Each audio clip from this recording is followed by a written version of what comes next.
Hello students of class 10th. Yesterday we have studied lesson 5, the 100 braces, part first, and the writer of the lesson is L. Bzor Easter. We have studied about Wanda. Wanda was a poor girl. Wanda एक poor लड़की थी और उसके class fellows जो थे वो उसको कैसे ट्रीट करते थे. She was Polish girl. वो पॉलिश गर्ल थी. पॉलिश कौन कहलाते हैं? जो पोलैंड के होते हैं. She was a Polish girl who goes to school with other American children in American town. वो और अमेरिकन चिल्ड्रन के साथ अमेरिकन टाउन में स्कूल जाती थी और सब जो थे उसके क्लास फेलोज़ जो थे, क्लासमेट्स जो थे, उसको डिफरेंटली जो है वो बॉदर करते थे. वो बहुत परेशान करते थे, उससे अच्छे से ट्रीट नहीं करते थे. The first Polish immigrants arrived in America in 1608. You have to learn this. Remember these lines. Polish immigrant जो थे वो आए थे अमेरिका में 1608 में. But the largest wave of Polish immigrants occurred in the early 20th century. और सबसे ज़्यादा इमिग्रेंट्स जो हैं वो पॉलिश इमिग्रेंट्स जो थे, जो पोलैंड से आए थे, वो 20th century, early 20th century में आए थे. अर्ली 20th सेंचुरी कौन सी होती है? 1900 to 2000 ये 20th सेंचुरी कहलाती है. और 1910 के अबाउट वो जो थे पॉलिश इमिग्रेंट्स वहाँ पर आए होंगे. They identify as Russian Poles, German Poles and Austrian Poles. जो पोलैंड से आए थे वो पॉलिश कहलाते थे. जो रशियन पोल्स से आए थे वो जो रशिया से आए थे वो रशियन पोल्स कहलाते थे. जो जर्मन से आए थे वो जर्मन पोल्स कहलाते थे. ये सब पोलैंड्स के थे, वहाँ पर रहने वाले थे और ये फिर वहाँ पर अमेरिका में इमिग्रेट किया था इन्होंने. One of the most notable Polish American communities is in Chicago and its suburbs. तो ये जो थे सबसे ज़्यादा जो थे वो चिकागो में आए थे. सेकंड ये है one of the most notable polish American जो थे वो सबसे ज़्यादा कहाँ थे? चिकागो में. Chicago is sometimes called the second largest polish city. ये आपको याद रखना है कि चिकागो जो है वो सेकेंड लार्जेस्ट पॉलिश कंट्री कहलाता है क्योंकि यहाँ पर सबसे ज़्यादा पोलैंड से आए हुए लोग थे. और the next only to Warsaw, the capital of Poland. जो पोलैंड में वार्सो है, कैपिटल है पोलैंड की वार्सो, वहाँ पर सबसे ज़्यादा हैं और सेकेंड लार्जेस्ट जो है वो चिकागो में है. तो ये सब आपको याद रखना है. Polish Americans were sometimes discriminated against in the United States as were the Irish, Italians and Jews. जैसे कि अमेरिकन्स जो थे वो डिस्क्रिमिनेट करते थे, जैसे कि आयरिश के साथ करते थे, वो इटालियंस के साथ करते थे और ज्यूज़ के साथ करते थे. ऐसे ही वो जो थे पॉलिश लोगों के साथ करते थे. तो ये सब जो है बहुत इंपॉर्टेंट है, ये आपको याद रखना है. According to the United States 2000 census, 6,67,414 Americans of age 5 years and older reported Polish as the language spoken at home. तो ये आपको ये इतना इम्पॉर्टेंट नहीं है, आपको सिर्फ ये लाइंस याद करनी है. बस आप ये बता देते हैं कि ये जो थे ज़्यादातर पॉलिश लोग थे वो पॉलिश लैंग्वेज बोलते थे वो, और which is about 1.4% of the people who speak languages other than English.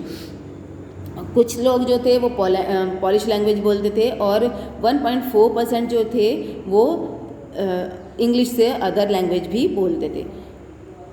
0.25% of the US population, ये लिखा हुआ है कि यूएस पॉपुलेशन के 25% जो थे वो अदर लैंग्वेजेस बोलते थे. ये इतना इम्पॉर्टेंट नहीं है. अब आप कम टू द लेसन. अब आपने ये भी कल स्टडी किया था, रीड किया था ये कि वांडा पेट्रोन्स की जो थी वो मंडे में एब्सेंट थी और उसको मैगी और मैडिलेन ने नोटिस नहीं किया था और किसी क्लास के किसी भी स्टूडेंट ने या किसी ने भी उसको नोटिस नहीं किया था. वो लास्ट बेंच पर बैठती थी, रूम नंबर 13. ये सब आपको लर्न रखना है. Last bench, last seat in the last row in room number 13. Room number 13 last seat की लास्ट रो, सेकंड लास्ट. जैसे अब मैं आपको बताऊं कि जैसे ये सीट्स हैं, रोज़ बनी हुई हैं, ये ऐसे सीट्स हैं. यहाँ से अगर हम एंटर करें तो ये लास्ट रो हो गई और इसकी ये लास्ट सीट है, तो इसकी नेक्स्ट ये वो वांडा पेट्रॉन्स्की जो थी वो यहाँ पर बैठती थी। तो वो वहाँ पर इसलिए क्यों बैठती थी ये किसी को भी मालूम नहीं था। वहाँ पर जो स्टूडेंट्स थे वो बिल्कुल भी पढ़ते नहीं थे और उनकी फीट को वो मारते रहते थे ज़मीन पर, जिससे कि आवाज़ होती थी। वहाँ पर बहुत ज़्यादा डर्ट रहता था, मड था वो, जबकि वो बिल्कुल भी नॉइज़ ही नहीं थी, वो बिल्कुल नॉइज़ नहीं करती थी और वो हमेशा चुप रहती थी, कभी मुस्कुराती भी बहुत कम थी और जैसे कि बहुत मुश्किल से मुस्कुराती हो। फिर उसके बाद भी वो वहाँ पर क्यों बैठती थी ये किसी को भी मालूम नहीं था। वांडा जो थी वो बिलोंग करती थी, कहाँ से आती थी, बॉगिन्स हाइट से आती थी और उसकी फीट जो थी वो मड से बिल्कुल ढक जाती थी, क्योंकि वो इतनी दूर वहाँ पर जो इतनी दूर से वो आती थी और वहाँ का जो वे था वो अच्छा नहीं था, तो इसलिए उसकी जो फीट्स थी वो पूरी मड्स में हो जाती थी। और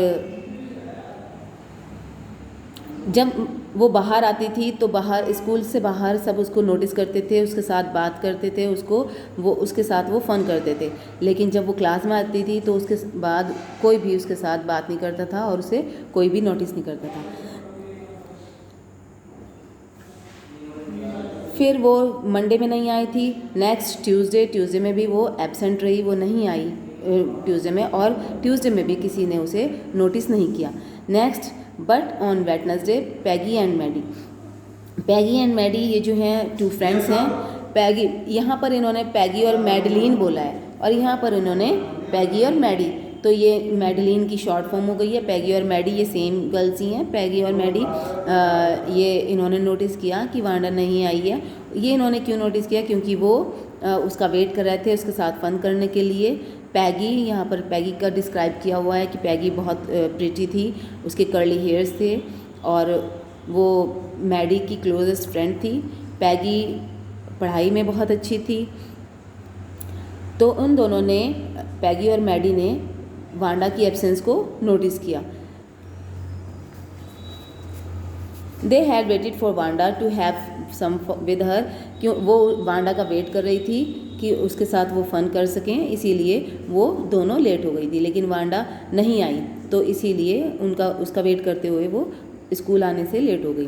Wanda Petronski most of the children in room 13 didn't have names like that. अब ये यहाँ पर शो कर रहे हैं कि वांडा पेट्रॉन्स्की जो है रूम नंबर 13 में बैठती थी। उस रूम में कुछ स्टूडेंट्स थे, थॉमस, स्मिथ, एलन, इस तरह के नेम्स उनके थे, बहुत ईजिली जो प्रोनाउंस किए जा सकते हैं। और उसी में एक बॉय था विली बाउंस, जिसका नाम थोड़ा सा डिफ़िकल्ट लगता था तो उनको, तो वो उसका फ़न करते थे, फ़नी लगता था उनको वो नेम। ऐसे ही यहाँ पर पेट्रॉन्स्की जो है उनको बहुत फ़नी लगता था, तो इसलिए वो उसको उनकी मजाक बनाते थे। Wanda did not have any friends, she came to school alone and went home alone, she always wore a faded blue dress that didn't hang right. It was clean, but it looked as though it had never been ironed properly. Wanda हमेशा blue dress में आती थी, उसका colour fade हो गया था, उसका colour बहुत डल हो गया था, लाइट हो गया था, और वो ड्रेस उसकी क्लीन होती थी बट वो आयरन नहीं हुई होती थी। She didn't have any friends, but a lot of girls talked to her.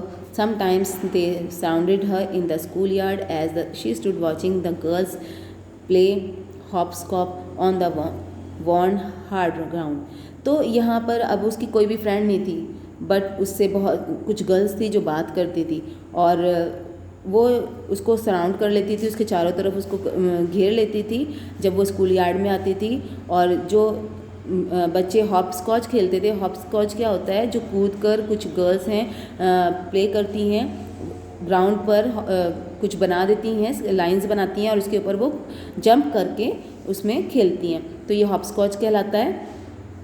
ये यहाँ पर हॉपस्कॉच का एक मीनिंग भी दिया है, a game in which children hop into over squares marked on the ground.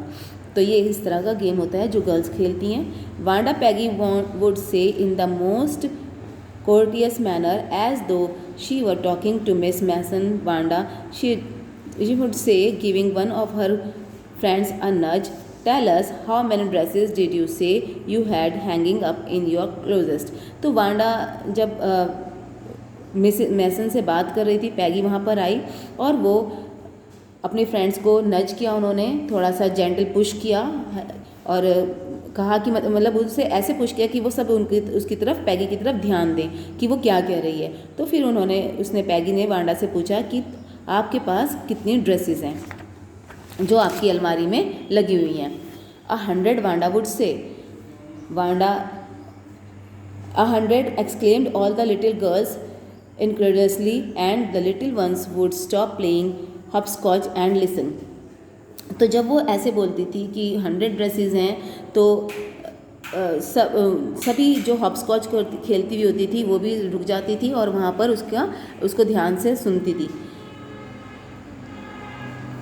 ये 100 all lined up, said Wanda, then her thin lips drew together in silence.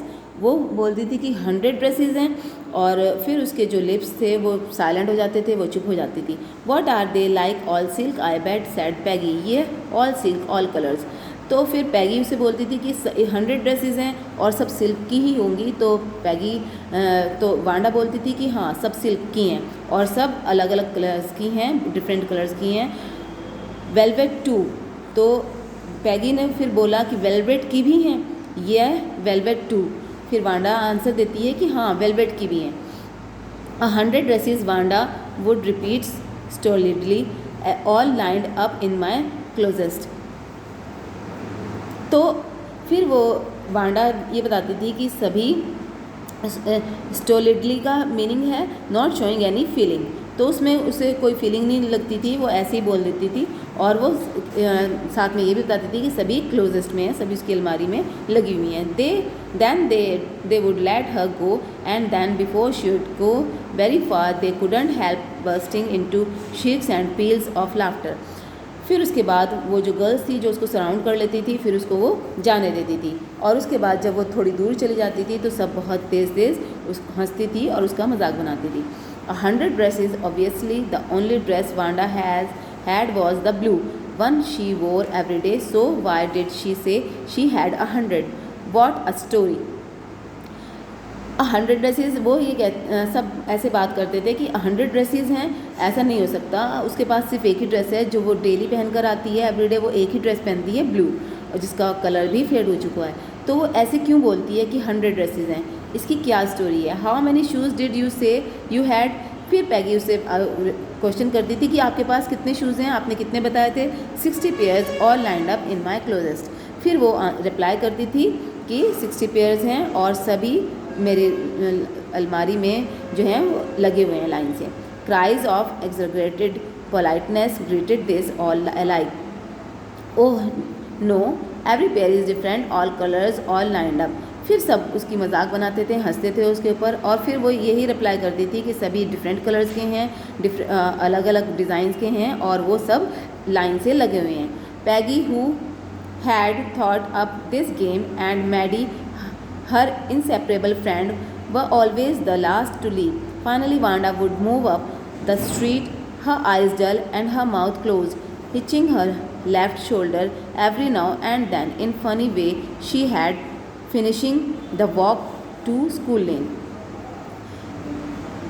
तो मैडी जो थी वो पैगी की इंसेपरेबल फ्रेंड थी, बिल्कुल दूर नहीं होती थी उससे, उनके साथ रहती थी।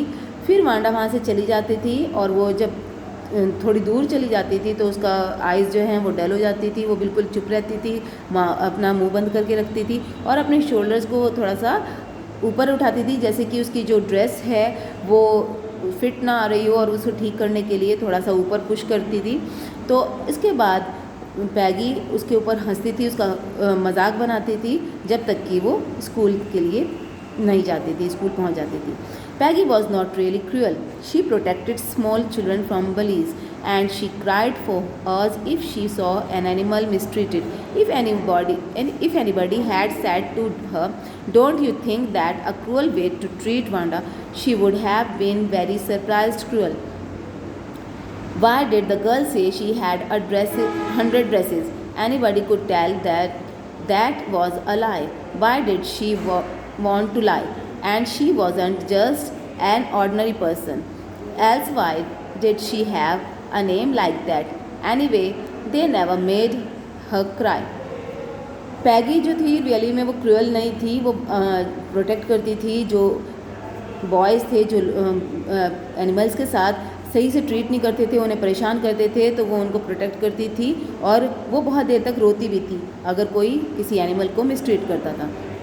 तो अगर उसे पैगी से कोई बोले कि वो क्रूअल है, वो वांडा के साथ अच्छे से बिहेव नहीं करती है, तो उसको सरप्राइज़ होता कि वो क्रूअल नहीं है क्योंकि, और बस उसको ये रहता था कि वो 100 ड्रेसेस क्यों बताती है कि उसके पास 100 ड्रेसेस हैं, वो झूठ क्यों बोलती है, उसको झूठ बोलने की क्या ज़रूरत है।